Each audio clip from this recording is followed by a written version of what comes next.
আসসালামু আলাইকুম। Expert holiday 365 এর পক্ষ থেকে সকলকে জানাই প্রাণঢালা অভিনন্দন। আশা করি যে যেখান থেকে দেখছেন সকলে অনেক অনেক ভালো আছেন। আজকের আলোচ্য বিষয় সুইডেন ভিজিট ভিসা মাত্র 11,000 টাকায় অর্থাৎ 11,000 টাকায় আপনি পেতে পারেন সুইডেনের ভিজিট ভিসা।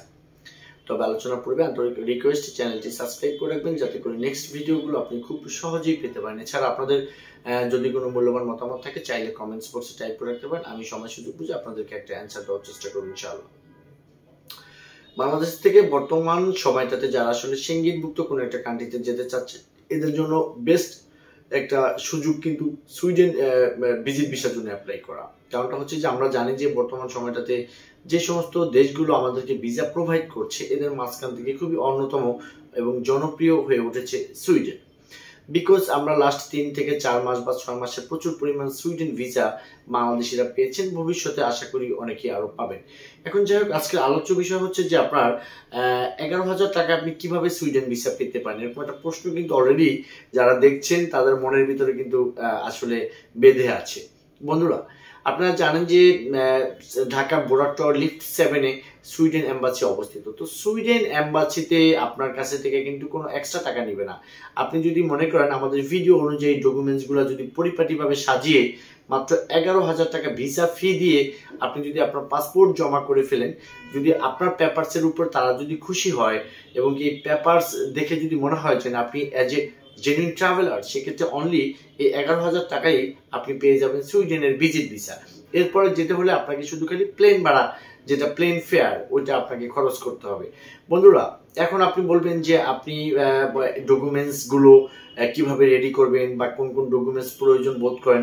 আমি কিন্তু পূর্বেই বলেছি, যারা নিয়মিতভাবে আমাদের ইউটিউব চ্যানেলগুলো দেখেন আমরা কিন্তু সব কথা বলে দিই আপনার কোন কোন পেপারস প্রয়োজন হবে বা কোন পেপারসের পরে কোন পেপারসটা আপনি সাজাবেন, অথবা আপনি কাভার লেটার কিভাবে লিখবেন, ট্রাভেল আইটিনারি গুরুত্বটা কি, আপনার অ্যাসেট ভ্যালুয়েশনের গুরুত্বটা কি, ব্যাংক স্টেটমেন্টে কত টাকা আপনি দেখাবেন, সেভিংস অ্যাকাউন্টের লাস্ট ব্যালেন্স কিরকম থাকবে, বা কারেন্ট অ্যাকাউন্টের ট্রানজেকশনটা কিরকম হলে আপনার জন্য বেটার হবে।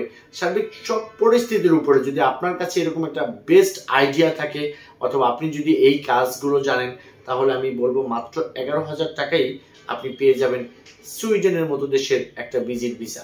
বন্ধুরা, সুইডেন ভিজিট ভিসা পেতে হলে আপনাকে অবশ্যই এই 11,000 টাকার পাশাপাশি যে জিনিসটা খরচ করতে হবে সেটা হচ্ছে আপনার একটা ট্রাভেল ইন্স্যুরেন্স লাগবে। আর ডকুমেন্টস যেগুলো আমি প্রতিদিন আপনাদের সাথে বলার চেষ্টা করি, আপনার ট্রেড, টিন, ট্যাক্স, এই যে পেপারসগুলো আছে, প্রফেশনাল, আপনার ফ্যামিলি ইনফরমেশন, আপনার কি বলা হয় অ্যাসেট ভ্যালুয়েশন, আপনি বাংলাদেশে কজ অফ রিটার্ন, বাংলাদেশে কেন আসবেন, সার্বিক পরিস্থিতিটাকে যদি আপনি একটা উপযুক্তভাবে মেনশন করে সাবমিট করতে পারেন, তাহলে কিন্তু এই 11,000 টাকার পরে আপনার তেমন কোনো খরচ নেই। বন্ধুরা, আশা করি এই ভিডিওটা বুঝতে পেরেছেন। আর সুইডেন সংক্রান্ত বিষয় নিয়ে যদি আপনাদের কোনো পরামর্শ প্রয়োজন বোধ করেন, ডেসক্রিপশন বক্সে থাকা নাম্বারে আমাদের সাথে যোগাযোগ করতে পারবেন, এবং কি স্ক্রিনে দেওয়াও একটা নাম্বার থাকবে, এই নাম্বারে সরাসরি আমাদের সাথে আপনি চাইলে কিন্তু কলে কথা বলতে পারবেন। তো এই রিলেটেড যদি আপনাদের ডকুমেন্ট সাপোর্ট বা ফাইল প্রসেস বা অরিজিনাল ইনভাইটেশন প্রয়োজন হয়, সেক্ষেত্রে অ্যাড্রেস অনুযায়ী সরাসরি আমাদের সাথে মিট করতে পারবেন। সকলে ভালো থাকবেন, সকলের সুস্বাস্থ্য কামনা করি। আল্লাহ হাফেজ।